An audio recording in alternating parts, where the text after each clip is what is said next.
Hey UK Bills Mafia, this is Christian Wade of your Buffalo Bills. This is the Red, White, and Buffalo Blues, a UK Bills podcast with your hosts, Matt and Alex. Let's go, Buffalo! Woo!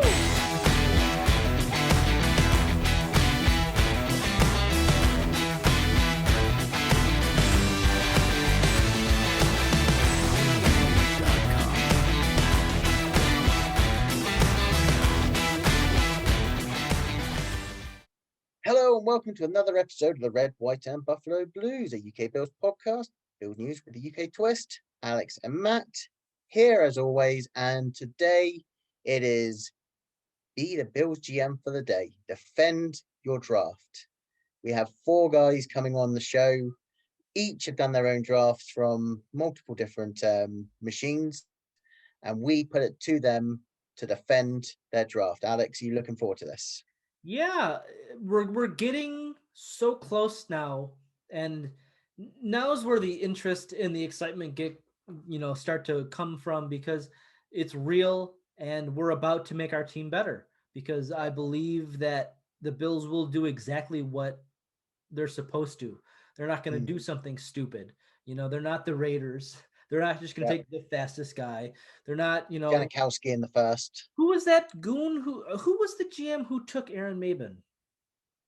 Uh, Even what when was that? 2013. I'm not sure. who Was it cares, Wade? right? They're not here anymore. So, Uh, I mean, no, we, no. we have people that we can trust, and the fun thing that we're gonna do is we have people that we don't know, and Yeah, they come on and talk to us about prospects maybe you haven't heard of, maybe you don't know about. So it's just really interesting to get more insight on more players.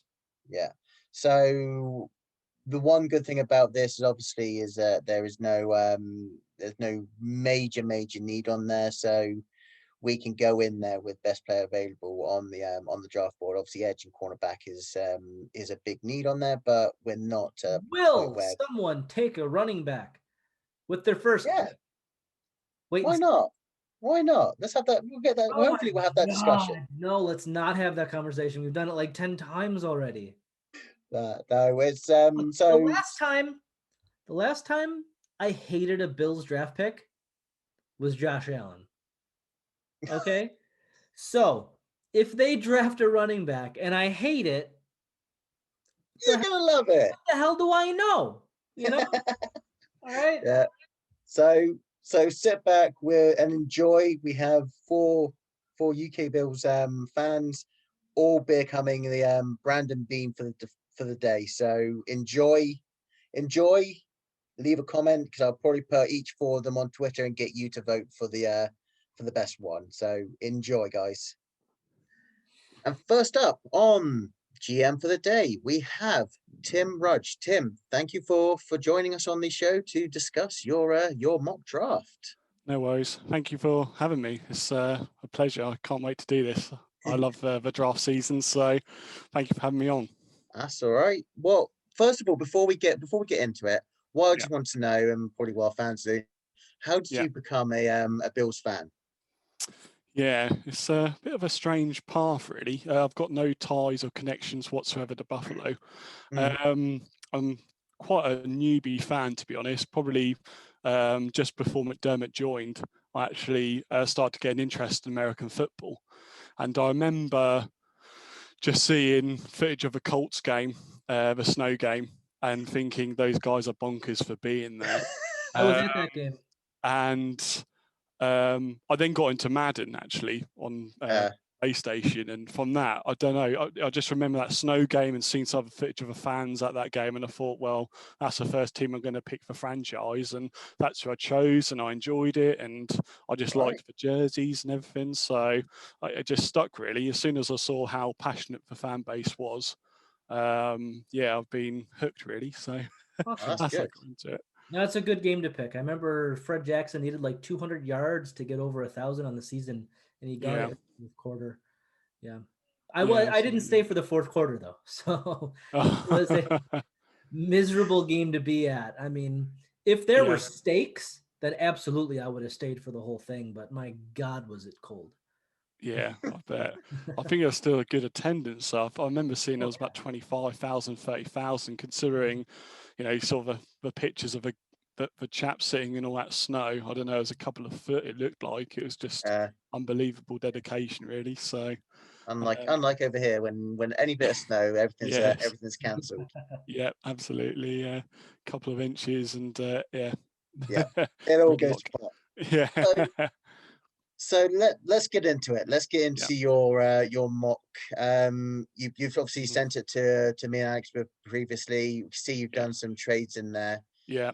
You traded down to 51, Yeah. and you took Dimey Brown, Yeah. wide receiver. Yeah. Wide receiver with your first pick. Well, hang on. Before that, what was the whole trade, and what was your reasoning Mhm. behind trading down? It was actually a couple of trades that I'd done. So obviously we at pick 30. So I went down to, I think it was 42 with the Giants.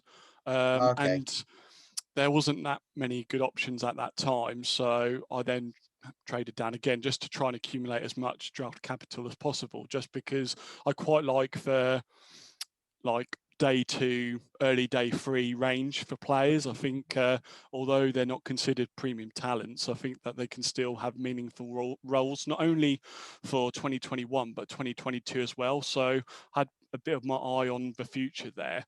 So at pick 30, the only players I'd consider, not necessarily select, but consider would be cornerback and edge positions, and maybe even at 30, depending who was on the board, a wide receiver or Jeremiah Owusu-Koramoah. They're the only players I'd really consider to pick at pick 30. But because none of those options were on the board, I traded down a couple of times. Right. I just think if a talent doesn't fit the pick, move down. In this draft class, I think, as I said, you can get some good prospects day 2 and 3. And none of those were really available that I liked. There was only Eric Stokes for cornerback.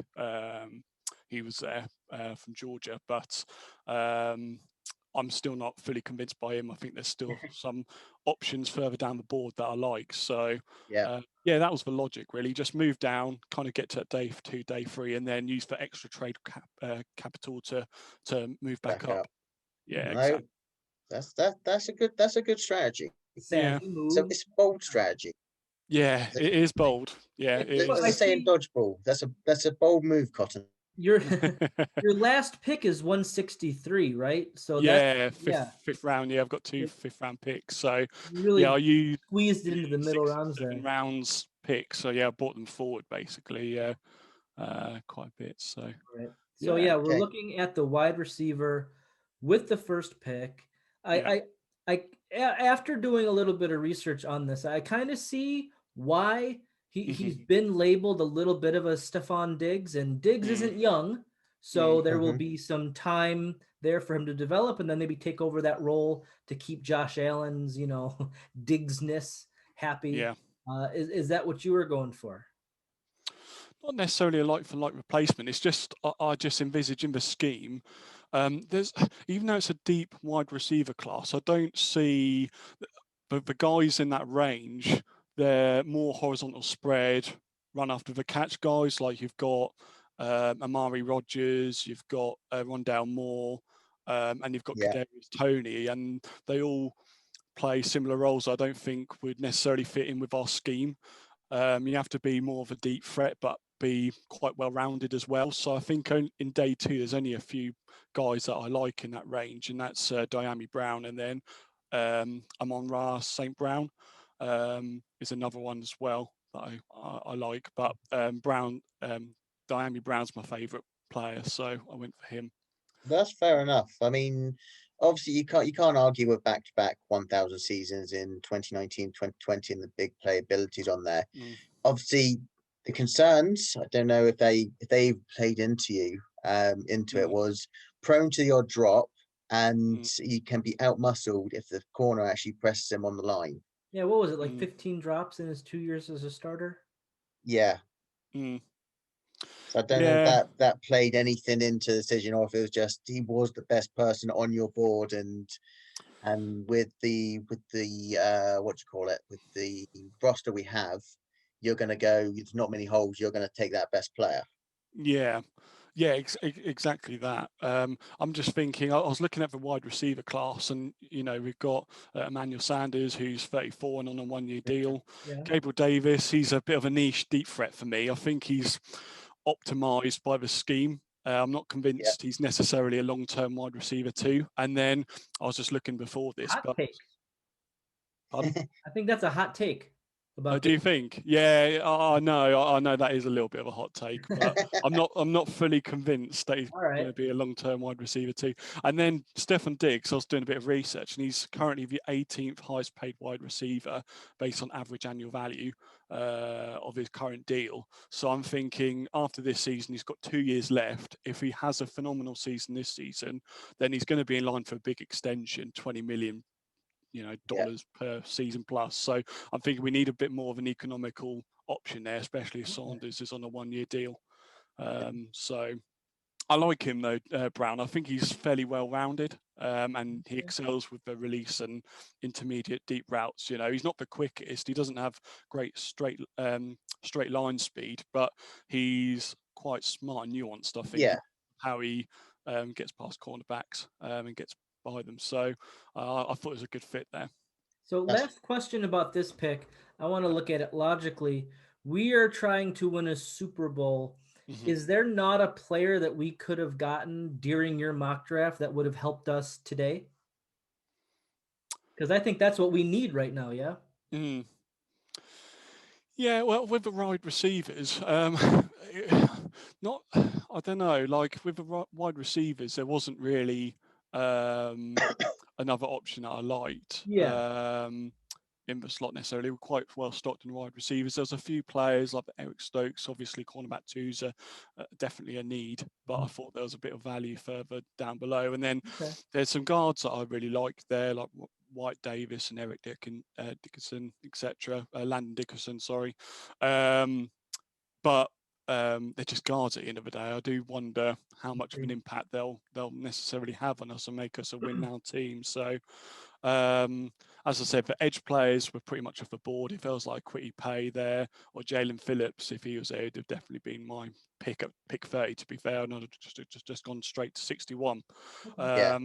But no, I just think get the players that will help plug gaps for the future, not only for this season, but the following one as well. Um, Not a so, bad idea. I mean, planning for the future is remarkably important. So, yeah, yeah. absolutely. So you traded? No, you traded. No, you I stayed at 61. stayed You this one. stayed at 61. Yeah. Yeah, Yeah. We just get confused with those ones. And yeah, you've gone for Tommy Togai of Ohio yeah, State, the Ohio State. yes, absolutely. So you've got a guy that played one tech at Ohio State, Yeah. bully in the trench, Hmm. but on the downside, obviously, he's only had 1 year full-time starter, Mm, and more of your run stuffer. yeah, I think yeah, is that's yeah, obviously looking at the star replacement down the line, maybe next year, the yeah. year That's after. part of it. Yeah. Well, Harrison Phillips as well has got an expiring contract. He's in the final year of his rookie Hmm. deal. I've not been super impressed by him since he had that bad injury. Really, he was pretty good before that, but he's just not really making the impact I expected at this stage of his rookie deal. So it's definitely a need. Our run defense was really poor last season. At times we did have good games occasionally, but most of the time I end up shouting at the TV, wondering what we do. There's just no one like penetrating from the interior really. Like Ed Oliver does it, but he doesn't quite have. He doesn't stay unblocked as he was playing like one Yeah. tech some last. That's not really his game. He needs to be a free tech. I like Togai. He's one of my guys of the draft when I've seen him. He's a bit smaller, 6'2", 300 pounds, but he's strong and doesn't stay blocked even when double teamed. His bench press at his pro day was 40 reps of 225 pounds, and he's got good hand usage. As I say, he doesn't stay blocked for long. So I just think he's got that natural leverage based on his size. Mhm. And he's one of those guys that won't necessarily get loads of stats. Like his pass rush needs a little bit of work, obviously, but He's not really there for that. He's a one tech, and I Mhm. just think he's one of the best picks to be able to get the best out of the other players. The Jerry Hugheses, the Ed Oliver mainly. I was thinking of him. He needs some help there, especially from the interior. If you've got this guy that's really strong and can absorb double teams, and that allows him to do a little bit more work. So I really like him, and I think he'd really suit our 4-3 scheme really well. So that was the reason for a pick. I do think it's a really sneaky need, and it's something we need Yeah, to, really consider. I think they will as well. I think they will get someone in, Bean, when it comes to the draft. So I like him, and I'll be really happy if they select someone like that, or who are the other guys? Got Tyler Shelvin, he's massive, and then is it McNeil? That's Lee one. McNeil. Yeah, Yeah. he's quite a popular one, isn't he? And I'd like any of them really, but Turgay is my favourite. So that was the reason for the selection. I can really get down with that explanation. I mean, if a position of need, if Star comes back and he's really rusty, here's Hmm. a guy who can, share some reps with him at a position of a Yeah, need. So yeah, I can get down with this. yeah, yeah. So so the next one you traded with Up one that of would your have been. numerous trades Yeah, trades up, gone up to 63, so a couple of picks yeah, back and picked probably the most polarizing yeah. player, Absolutely. especially on the edge side, Yeah. possible this season in Gregory Rousseau. Hmm. And after why he's polarizing is that is he a one season wonder? He's only had Hmm. one season where, to be fair, 15 and a half sacks, 19 and a half tackle for losses shows Hmm. he can do it. Yeah, But being raw and opting out last year, that's probably why you see him drop. And yeah. is there a is there a way you thinking that he is that next rush end that you can get as a bargain Mm. at the end of the second round? I think so. He's superbly talented. I think, despite the 1 year of production, to do that in his effectively it was a freshman year, wasn't it? The 19 and a half tackles for loss and 15 and a half sacks. Like, I don't expect him to have any immediate impact in the first year. I've got no expectations for him in the first year. This is again another 22, 23 kind of pick selection. We just need to get younger at that position, and we need to get better. I just think that Jerry Hughes and Mario Addison, to some degree, they can help him with his working on his game, and just their physical traits, are there. He's 6'7", it's good size, got good arm length as well. So I just think it's worth making that investment at that point. He's certainly someone I wouldn't consider even at the start of round two, but just he was there, and you can't really argue if his even though it's only after one season production, the production's great, and he's got the physical talent there to become a success in a couple of years' time. So, Did did Carlos Basham Jr. Boogie Basham mm, actually come into the equation? So I know yeah, he did actually. he's Yeah, one of those picks round that yeah, way that yeah, he can probably come in a bit obviously a bit more refined than absolutely. Russo Is on there. Come in, could probably yeah, make that impact, and we wouldn't be yeah, wondering if he's going to flame out or not. He's had that production. Did that ever come yeah. That did. into your Yeah, thinking? yeah. No, it certainly did. As you said, he's more technically refined. He's had solid production all of his college career. He was sitting there. Was he sitting there? He might have actually gone just before that pick, and even That's before fair. If he's gone just 61. before, So, then yeah, um, I like him too. I think he'd be a good pick at that stage. And yeah, I just saw the upside with Rousseau as being worth a gamble. So. Yeah, but yeah, Carlos Basham is a really good player, definitely. so another trade up. You Yeah, go. I mean, Oh, yeah, about Rousseau, it's just Yeah, I like the idea here that you take the athletic player over the one like he's got a higher ceiling because yeah, there's more you can get out of him, and that comes down to the coaching, and mm, we really do believe in that.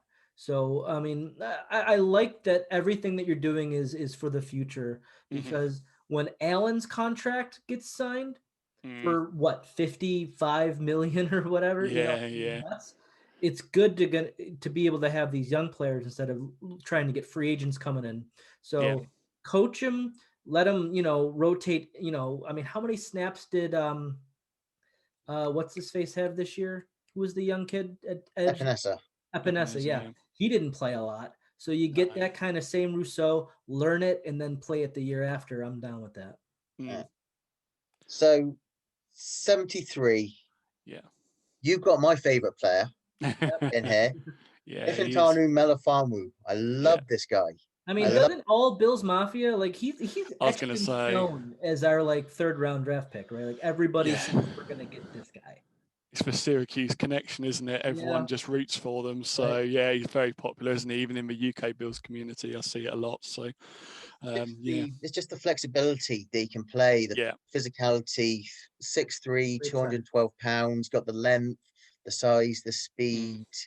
His instincts are there. Should be a second round pick, in my opinion. Should have probably gone thing, but definitely value there. Yeah, I think he will be a top 50 pick myself. It wasn't even like I saw his name. I was watching some Trevor Lawrence film actually, and they played Syracuse in 2020, and it was clear that that game was Trevor Lawrence's worst game, and partly the reason for that was Ifeatu Melifonwu.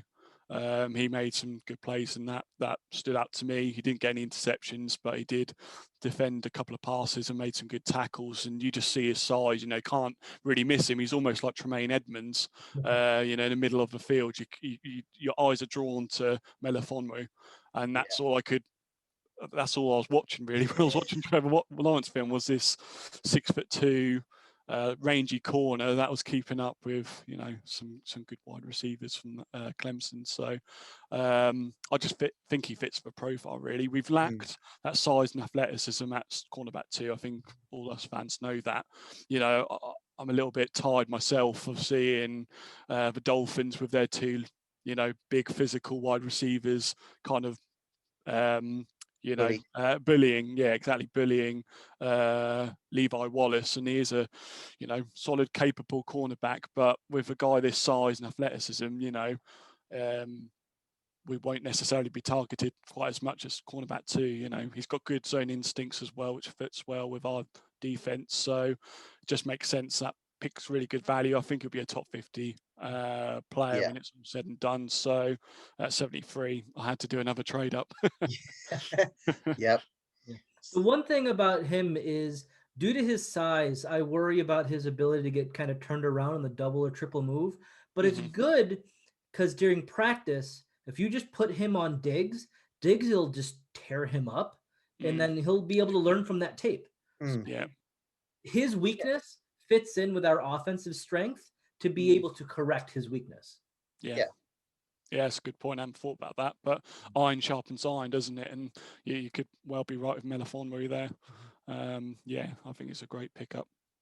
So we finally go back onto the offense. Again, trade up, and Alabama's Deontay Brown, guard.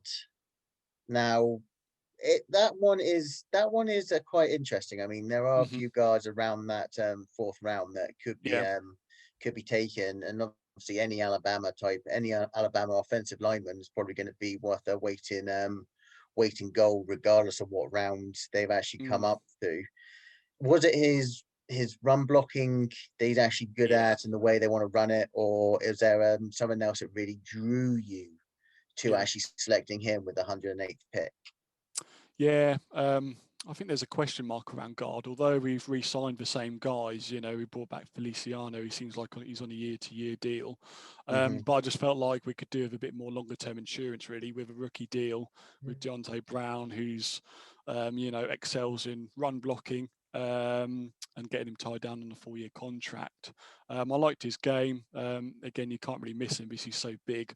He just looks like Blastoise out there in offensive line. He's 360 pounds, and he can play the guard spot. So in a gap blocking scheme, but he does excel in power run blocking, and I think that would help our run game a little bit more because yeah, hopefully Ford can get back and show us why we drafted him at, I think it's pick 36, but I felt like we needed a bit more competition. I know he signed some veterans recently. Forrest Lamp, I'm actually quite optimistic will turn out to be a good signing, but again, I think it's still an area that needs to be addressed. So if the running backs weren't to blame, like in Bean's like end of season conference, he said, you know, he didn't put any blame on the running game really for the running backs. It's got to be up front. That's, you know, an issue. So I think they will get some type of interior lineman at some point during the draft. So this could be sneaky good value. I mean, here's a 3-year starter.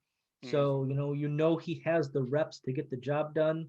Prestigious program coming out of, you know, known for the running game at that school. So, I mean, if he could, you know, being what this is the 4th round, you know, not expected to start right away. So as long as practicing his pass rush doesn't negatively affect his talent in the run game, if he can handle the coaching, then I like this pick a lot. Yeah. So is it 15161? That's yeah, our pick, wasn't it? That's our original 5th round yes, pick correct. Yeah, on there. You've gone with Derek Forrest of Cincinnati. Now, safety is probably become a sneaky need. Yeah. Now with Marlowe gone to the Lions, with Forrest, the good thing about him, he's seen more as a box safety guy, so he could potentially come in and maybe fill your Buffalo nickel sort of role. So what was your thinking behind that? Just a need and just one of the best players available? Yeah, it's a combination of both, really. So, as you said, DiMarlo going, that's a little bit of a hit to our safety tandem and depth there. So, you know, we've got Jaquan Johnson. I quite like him, but that's really it. It feels like we do need another safety. And he just stood out to me when I watched the Cincinnati defense. He played very well for them. And on his pro day, he got really good athletic scoring. I think he his vert jump was over 40 inches, I think it said. So I think he's a really good player. He has upside to potentially start, and then you've got special teams ability as well. So he'll be able to grow and develop in that role. You know, obviously, Poyer and Hyde are tied down for 3 years, I think now, aren't they? So they are. But, you know, this is someone else that could come in. If one of those gets injured, I'd feel confident they could come in and play well for us. So I think, as you said, it's a sneaky need. So I'm happy to use a 5th round pick on someone that's talented and that could help us out at some point. Anything to add on that one, Alex? You know, this is 5th round is where I'm like, you know, okay, good pick. Yeah, that's it. You know, at the end of the day, don't expect. If it's definitely a positional situation now getting into, you know, day 3. So, I mean, this is that a guy who could play special teams and a guy who could back up our safety positions. You know, you get the position that you need. And especially for our scheme, he's a scheme fit. And that's more important than probably raw talent at this point, because raw talent is probably dissipated. But if this guy fits the scheme, that's probably the biggest fit. Yeah. So your final 5th round pick, you pick 2 spots after Forrest, and it's an interesting prospect. It's a very developmental project that I know there's a fair few in the Bills community that actually like this guy. I'm thinking more of the air raid hour guys with Dave Tiltman, Shy Smith, wide receiver out of South Carolina. On there. So it's like, you know, that there are other wide receivers outside of the Carolinas, right? You got North Carolina, you got South Carolina. Yeah. That's the idea there? That's actually a coincidence. Yeah, that didn't actually come into my thinking until you mentioned it, to be honest. No, what I like about this guy, he could be that Isaiah McKenzie type player. He's got the speed. Yeah. He's adding the quickness to do jet sweeps, screenplays, that sort of McKenzie role, and someone that you can groom to take over from Cole Beasley in a couple of years' time. Yeah, I was gonna say, I mean, Cole doesn't have that many years left, so He's under contract for 2 seasons, and he's going to be 32 later this month. So Probably going to be you know, it. Yeah. slot receiver for our offense. Well, we know the Bills' offense, throwing the football's now become our identity, and Cole Beasley's so crucial to the offense that it makes sense to try and bring in someone younger who we can again develop and grow as part of our wide receiver core. Groom him as that next slot receiver. Really, outside of Cole Beasley, we do have Isaiah McKenzie that could play slot, but he's a bit more. He's been playing that role more for South Carolina. I think he'd be a good fit. He hasn't had like great production, but that's only because of the quarterback play at South Carolina has been pretty inconsistent. So I actually view him as pretty like a potential sleeper, like most of the day 3 wide receivers seem to be nowadays. But I think he's got a tremendous upside, and can become like a force for us in the slot receiver, maybe year 3 possibly. I think he's got really good acceleration, and he can uncover quickly, which is what you want from a slot receiver. So why not take a swing in round 5 on a prospect that could become a good part of the team, in our offense in a couple of years' time. Yeah, and he can play. He's got a special teams ability, playing his gunner and kick returner on there. So you've got someone that can come in, play the kick returner role, and then actually learn under the wide receivers that we have to develop in there. So it is a very good pick in round 5, to be honest. Yeah, I like him a lot. I think he'll fit well. You got anything to add, Alex? The last pick of the draft. No, I mean exactly what I said. Commenting on the whole replacing Cole Beasley thing. A guy down here has flaws. He's gonna have to have something inside of him that's special to see the field, and it's a hopefully he can kind of situation.